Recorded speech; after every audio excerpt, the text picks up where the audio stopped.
Are you worried about recruiting qualified firefighters in a city with lots of high rises, lots of petrochemical plants, lots of refineries? No, I'm not worried about recruiting at all. Someone who wants to be a firefighter wants to be a firefighter, and anybody who makes it through our fire academy is quite capable and competent to do the job. We have high standards coming in, but we train them well. The challenge, there will be a challenge, but there is already a challenge to make sure that our starting pay is attractive to someone who has other options. When we did our salary survey for our contract negotiations with the Firefighters Union, it was evident to us on the management side that we needed to raise base pay for incoming firefighters, but that there were some later levels of firefighters that were overpaid vis-a-vis the market. And so we think that we may have to offer some hiring bonuses, certain things to make sure that we hit the financial sweet spot, but that's the cost of doing business. And we're always interested in making sure that we have a good competitive crop of recruits. Have there been any changes in the Texas state constitution that allow this, or was this a possibility under prior law? And it's a possibility under prior law. I have been talking about pension reform virtually from the moment I took office. We started first with the firefighters' pension. The other two pensions, I have 3 pensions for the city.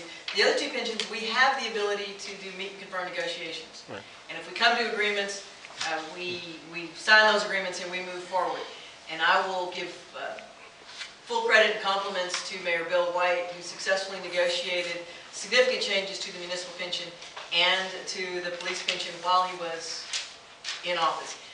We do not have the ability to negotiate with the existing fire pension, and we did not have the ability to make changes at the legislature, so we had the authority to create a separate parallel pension. We're just taking advantage of it. Our first choice was, let's fix the existing pension, because there are still significant costs. Paying current pension costs in the existing pension is detrimental to our ability to provide day-to-day services for active employees in the city today. So, but if I can't solve that one, legislature won't help. I don't have the ability to negotiate. Let's set up the separate pension and create one that is fair and sustainable for both sides. Mayor, this is likely a move that will be litigated, and as you mentioned, the cost savings won't roll in for a while. Is this more about starting the conversation around pensions or a substantive policy? I've been talking about pensions for well over 4 years, and so I'm not starting the conversation about pensions, but it is a productive step forward. If I never have another conversation with the current pension system, I still have the ability to create a new pension system that is more fair to the taxpayers, is still sustainable and fair to future firefighters, and saves money immediately. It's just not, it's not designed to be a big savings, because we still have to pay off all of our obligations to the existing pension. If we could, best of all worlds, we would have been able to reform the existing pension, bring those costs down, and put more money on the active side than the retired side, but I can't do that. How does a system like what you're proposing compare to what other major cities are doing? I don't know what other major cities are doing. One of the challenges across Texas in terms of fire pensions, and again, I don't have to do this with the other pensions because we have the negotiating ability, but is there, each one has a slightly different system. And as far as I know, we are the only one in the state of Texas that is completely under the control of the state legislature.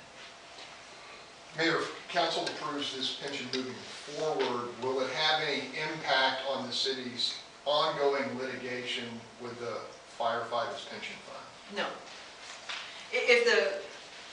First, this is a proposal by the administration that we're just vetting with council today.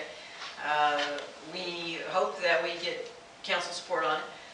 If it passes council, I assume that there may be some litigation around it, but it has no impact on the existing pension.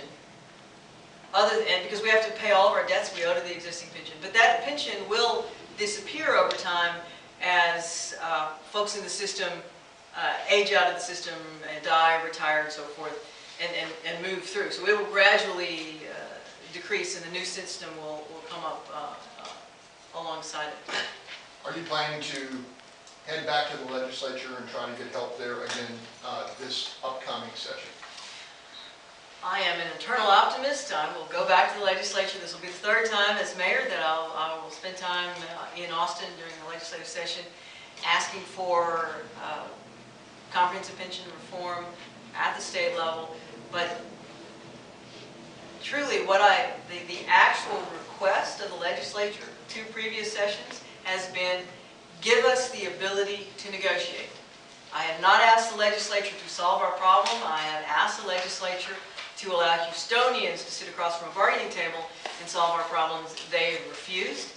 And so I'm using the best tool I have available, and that is just to create a separate new plan and move forward. But I'm going to continue my conversations with